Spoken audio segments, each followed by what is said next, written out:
దివ్య మఠమున నేడు నూతన తెలుగు సంవత్సర క్రోధినామ సంవత్సర సందర్భంగా పంచాంగ శ్రవణ కార్యక్రమాన్ని ప్రారంభించేదానికోసం ముందుగా పంచాంగ ఆవిష్కరణని స్వాముల ఉభయుల్ని కూడా పంచాంగ ఆవిష్కరణ చేయవలసిందిగా కోరుతున్నాం. ధ్రువంత ఇంద్రశ్చాగ్రశ్చరాష్ట్రం ధారయతాం ధ్రువం అయం ముహూర్తస్సు ముహూర్తోస్తు ఏతస్సు ముహూర్తకాలే సూర్యార్జినాం గ్రహాణాం ఏకగ్రహాః అత్యంతానుకూలతాఫలసిద్ధిరస్తు. ఓం శ్రీమద్రాజాయ రాజరాజ పరమేశ్వర రాజతూడామిడి పంచరాజ ముహురాజ పరమరాజ రాజోత్తమజరాజ జగత్సంతాన సముచ్చారణ సంకల్ప నిర్గుణ నిర్వికల్ప భోగుణ ప్రకల్పిత ప్రకృతి రూప శాస్త్ర రూప సత్వ రూప సదానంద స్వరూపులైన అంతర్యోగ బహిర్యోగ ప్రకృతి యోగ పరమ యోగ భావ యోగ భక్త యోగ ప్రణయ యోగ పారణ యోగ ప్రపంచ యోగ యోగులైన విద్యాత్మా వేదాత్మా వివిధాత్మా విచిత్రాత్మా జీవ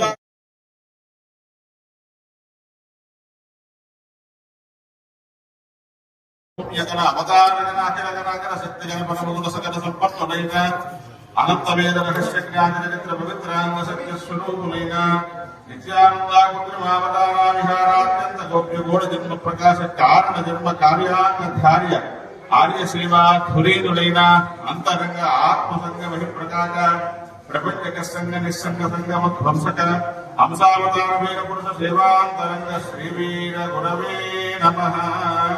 వీరం వీరభజాతి తత్వభరితమేష్టనుతం వినిత్య వినుతం వీరాధి వీరం హరిం వీరేంద్రముఖయోగిమానసజనం వేదాంతం శ్రీ వీరనారాయణము.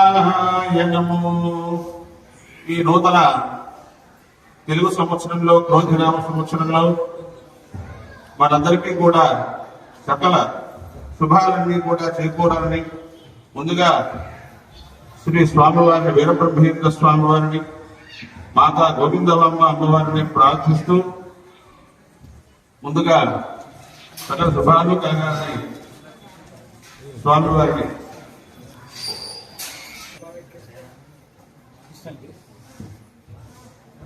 ఓం శ్రీ శ్రీ గురుభ్యో నమః. హరి ఓం. ఓం నమో వీరబ్రహ్మణే. శ్రీ విరాట్ పద విఖ్యాతం సిద్ధానంద ప్రదాయకం కాలజ్ఞాన ప్రవక్తారం వీరబ్రహ్మ గురుం భజే. ముందుగా అందరికీ శ్రీ క్రోధనామ సంవత్సర ఉగాది పండుగ శుభాకాంక్షలు. ఉగాది పండుగ తెలుగు సంవత్సరాది. తెలుగు వారి తొలి పండుగ ఉగాది. అత్యంత శ్రేష్టమైన ఈ ఉగాది పండుగ నాడు చైత్రశుద్ధ పాఠ్యం నాడు ప్రతి సంవత్సరం జరుపుకుంటున్నాము. ఊ అంటే నక్షత్రము, గా అంటే గమనము. నక్షత్ర గమనాన్ని లెక్కించడం ప్రారంభించే రోజును ఉగాది పండుగగా జరుపుకుంటాము. ఈ పండుగ నాడు సాంప్రదాయబద్ధంగా ఆచార వ్యవహారాలతో చేసే పూజలో ఉగాది పచ్చడిని ప్రసాదంగా నివేదిస్తారు. ఉగాది పచ్చడి షడ్రుచుల సమ్మేళనం. ఆయుర్వేద పరంగా ఔషధ గుణాలు కలిగినవి. ఇవి మన జీవితంలో మనకు కలిగే అనుభవాలను సూచిస్తాయి. మనకు తెలిసిన ఖగోళ శాస్త్రం ప్రకారంగా ఏ గ్రహాలు ఏ రాశిలో సంచరిస్తున్నాయో లెక్కించి ఆ ప్రకారంగా ఫలితాలను అంచనా వేయడమే పంచాంగం ప్రధాన ఉద్దేశం. ఈ పండుగ రోజు పంచాంగ శ్రవణం చేయడం సాంప్రదాయం. పంచాంగ శ్రవణం అంటే తిథి, నక్షత్రము, వారము, కరణము, యోగము అనే 5 అంగాలను గురించి పూర్తిగా వివరించి చెప్పేదే పంచాంగ శ్రవణం. పురాణాల ప్రకారంగా చూస్తే బ్రహ్మదేవుడు ఇదే రోజున విశ్వాన్ని సృష్టించాడని నమ్ముతారు. అందరికీ ఆనందం కలిగించే ఈ ఉగాది ఆయురారోగ్యాలు, సంపదలు, సుఖ జీవితం అందించాలని ఆశిస్తూ భూత భవిష్యత్ వర్తమాన కాలజ్ఞాన సృష్టికర్త జగద్గురు శ్రీ మధ్విరాట్ పోతులూరి వీరబ్రహ్మేంద్ర స్వాముల వారి దివ్య ఆశీస్సులు భక్తజనులందరికీ ఎల్లవేళలా ఉండాలని కోరుకుంటూ సెలవు తీసుకుంటున్నాను. సర్వే జనా సుఖినో భవంతు. ఓం శాంతి శాంతి శాంతి. అందరికీ ఉగాది శుభాకాంక్షలు. సర్వేభ్యః ఉగాది శుభాశయాలు. ఈరోజు ఉగాది ఎందుకు జరుపుకుంటారంటే ఒక సంవత్సరాన్ని ఆరంభించడానికి కోసం ఈ ఉగాది పండుగ జరుపుకుంటారు. మరియు బ్రహ్మ సృష్టిని ఆరంభించింది ఈ రోజే కాబట్టి మరి ఈ రోజు ఏ రోజున ఉగాది జరుపుకుంటారంటే చైత్ర శుద్ధి పాడ్యమి నాడు ఉగాది జరుపుకుంటారు. ఈ సంవత్సరంలో స్వామివారి ఆశీస్సులు ప్రతి ఒక్కరికి ఉండాలని కోరుతూ మరొకసారి ఉగాది శుభాకాంక్షలు తెలుపుకుంటూ వస్తుంది. అనగా 3 రోజుల్లో పంచాంగాన్ని గురించడం కొంతమంది మహాపండితుల చేతనే ఉండేది. అటువంటి పంచాంగాన్ని ప్రతి ఇంటికి కూడా ఇచ్చేది కాదు ఆ రోజుల్లో. ఈ శ్రీరామనవమి లేదా శ్రీరామనవమి పందటి ఉత్సవాలు ఈరోజు ప్రారంభం జరుగుతాయి కాబట్టి ఆ పందిట్లో కూర్చొని సకల జనులకు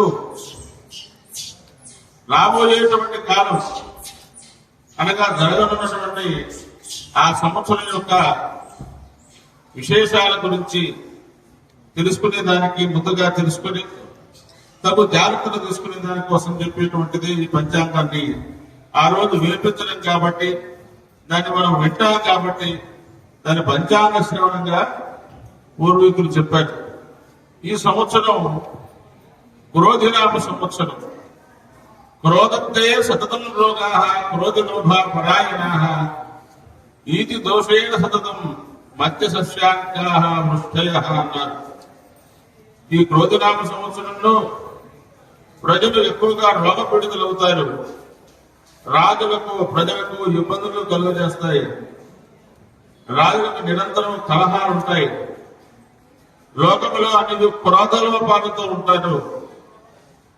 సస్యములు ధరలు వృష్టి మధ్యమంగా ఉంటుంది. అంటే పంటలు వారి ధరలేమో పెరుగుతాయి, పంటలేమో తక్కువగా ఉంటాయని చెప్పబడుతూ ఉంది.